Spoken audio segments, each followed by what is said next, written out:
شادی کے موقع پر لڑکی والوں کی طرف سے کسی دعوت کا کوئی ثبوت نہیں، بلکہ اصل میں تو اصول سمجھ لیجئے، فلسفی کیا ہے اسلام کی۔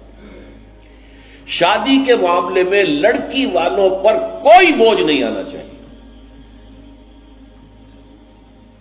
سارا خرچہ لڑکے کے ذمہ۔ اب آپ غور کیجئے، شادی لڑکے کی ضرورت بھی ہے، لڑکی کی ضرورت بھی ہے۔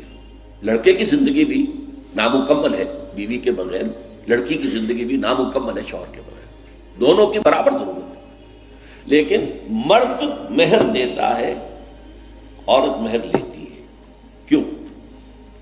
مرد کی قوامیت، اور یہ علامت ہے کہ مرد طالب ہے، عورت مطلوب ہے۔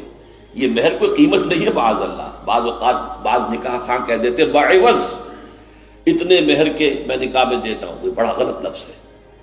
بس مہر کا اعلان کیا جائے، اتنا مہر ہے، بعوض نہیں۔ یہ کوئی اس کی قیمت نہیں ہے، کوئی خریداری نہیں ہو رہی ہے، لیکن یہ ہے کہ علامت ہے، ٹوکن ہے۔ ایسا بھی مہر مقرر کیا گیا، کسی کے پاس دینے کو کچھ نہیں تھا، حضور نے فرمایا اچھا اپنی اس بیوی کو اتنی سورتیں قرآن کی پڑھا دینا، یہ بھی مہر ہو گیا۔ تو یہ چیز ہے کہ طالب ہے لڑکا، اور اس کا گھر آباد ہونا ہے۔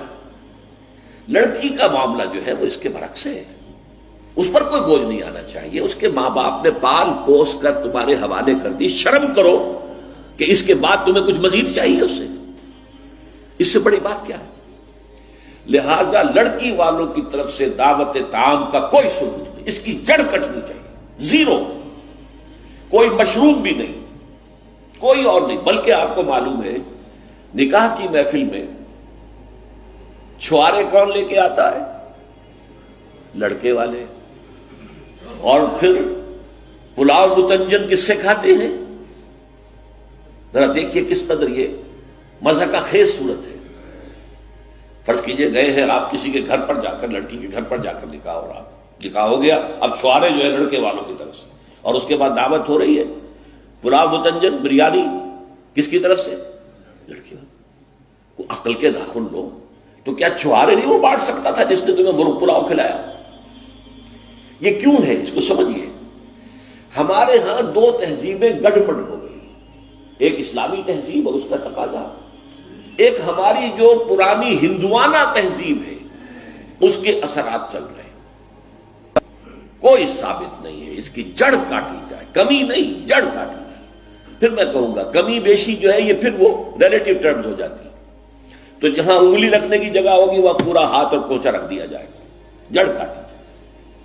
یہ دوسری ہم نے تجویز پیش کی۔ نتیجہ کیا نکلا؟ ان دو کو جمع کیجئے، لڑکی کے گھر پر کوئی فنکشن ہے ہی نہیں، جانبین مسجد میں جمع ہوئے، یہ لڑکے والے بیٹھے ہیں، وہ لڑکی والے بیٹھے ہیں، دونوں یہاں ہیں۔ ان کے یہاں کی خواتین بھی یہاں اندر ہوں گی، ہمارے یہاں اب خواتین ہال ہے۔ مسجد میں آئے، نکاح ہوا، اپنے اپنے گھروں کو جاؤ، کوئی تکلیف نہیں۔ اس کا نتیجہ کیا نکلا کہ جسے آپ جنج کہتے ہیں، بارات، اس کا تصور زیرو ہو گیا۔ اسلام میں بارات کا کوئی تصور نہیں، سہرا بندی کی کوئی تقریب نہیں، ہندوانہ تقریبات نہیں۔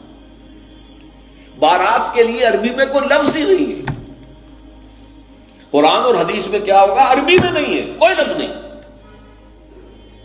یہ خالص عجمی لفظ، بارات عجمی ہے، ایرانی ہے، اس کا اسلام سے کوئی تعلق نہیں۔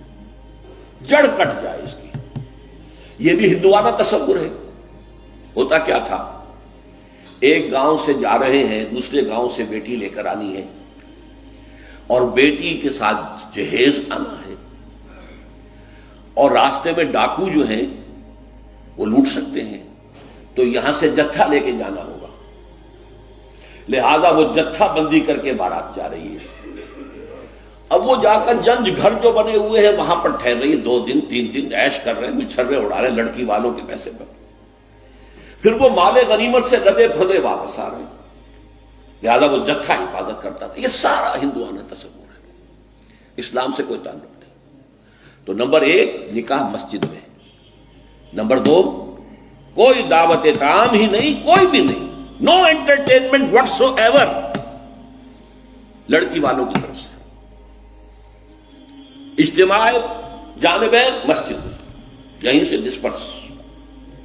حضرت فاطمہ کو تو وداع کرانے کے لیے حضرت علی گئے بھی نہیں تھے۔ نکاح کے بعد کچھ خواتین حضرت فاطمہ کو لے کر حجرے میں چھوڑ آئی تھی جا کر، جو ایک انصاری صحابی نے حضرت علی کو دیا تھا، ورنہ ان کے پاس حجرہ بھی نہیں تھا۔ 3 باتیں ہو گئی۔ چوتھی بات، ولیمہ جو ہے اس کی تاکید ہے۔ یہی وجہ ہے کہ جب یہ شادی پر مکمل پابندی لگائی گئی تھی، میں نے اشتہار دیا تھا کہ ولیمہ پر پابندی نہیں ہونی چاہیے۔ لڑکی والے کے ہاں تو آپ سوچئے، جو دلیل میں نے دی اس کی نفی میں، نفسیاتی دلیل بہت بڑی ہے۔ لڑکی والے کے ہاں ویسے تو لفظ شادی، خوشی، وہاں بھی شادی یہاں بھی شادی، لڑکی والے کے ہاں خوشی نہیں ہوتی۔ اس کے گھر سے لخت جگر، نور چشم نکل کر جا رہی ہے، کیسے خوشی ہوگی؟ مائیں رو رہی ہوتی ہیں، انہیں غشی پڑی ہوتی ہے جب بچیاں نکل رہی ہوتی ہیں گھروں سے، بہن بھائی رو رہے ہوتے ہیں، باپوں کے آنکھوں کے اندر بھی آنسو آئے ہوتے ہیں، نمی آئی ہوتی ہے۔ میں نے بھی 5 بیٹیاں رخصت کی اپنے گھر سے، اور آنکھوں میں نمی آئی ہے۔ I couldn't withhold my tears۔ پھر یہ صرف یہ تو ہوتا ہے کہ ایک ذمہ داری کا بوجھ تھا، آج اتر گیا۔ اسے آپ انگریزی میں سائی آف ریلیف کہہ سکتے ہیں، بس کوئی خوشی نہیں۔ اس کی مثال میں دیا کرتا ہوں کہ کوئی جانور اگر قربانی کے لیے 10-15 دن پہلے آپ لے لیں، وہ بکرا، کوئی مینڈھا، اور بچے اس کے ساتھ ہل جاتے ہیں، پھر کھلاتے ہیں، لے جاتے ہیں، چلاتے ہیں، تو پھر وہ عید کے دن جب آپ اسے قربان کرتے ہیں تو بچے پچھاڑے کھا رہے ہوتے ہیں، رو رہے ہوتے ہیں، اتنا لاڈ اس جانور سے ہو جاتا ہے۔ تو یہ نور چشم، لخت جگر گھر سے نکل رہی ہے، 18-20 برس رہی ہے آپ کے گھر میں، آج جا رہی ہے۔ ٹھیک ہے، سائی آف ریلیف ہے، لیکن اندیشہ بھی ہوتا ہے۔ ذہن میں رکھیے، ہمیشہ ہوتا ہے۔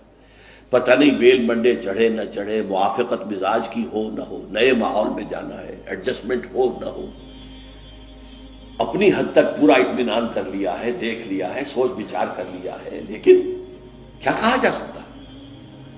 ایک بالکل یوں سمجھیے کہ ایک نیا ماحول ہے، نئے جگہ جا رہی ہے، لہذا وہ اندیشہ بھی موجود ہوتا ہے۔ لہذا واقعتاً لڑکی والوں کے ہاں خوشی کا موقع نہیں ہے۔ ان کے ہاتھوں مرغ پلاؤ کھانا بے غیرتی ہے۔ ہاں، لڑکے والے کے ہاں خوشی ہے، اس کا گھر آباد ہوا ہے، اور اسے حکم دیا حضور نے، اولموا ولو بشاۃ، ولیمہ ضرور کرو، چاہے تمہارے پاس ایک ہی بکری ہو۔ وہ ایک ہی بکری در حقیقت ان کے ہاں مفلسی کی سب سے بڑی شکل ہو سکتی تھی، لیکن بھیڑیں بکریاں پالنا تو ان کا پیشہ تھا۔ تو کسی کو ایک ہی بکری ہے تو معلوم بہت ہی غریب ہے، فرمایا اسی کو ذبح کرو، کھانا کھلاؤ اپنے دوستوں کو، اپنے احباب کو، سیلیبریٹ کرو۔ سیلیبریشن تمہارے ہاں ہونی چاہیے، مرد کے ہاں، لڑکے کے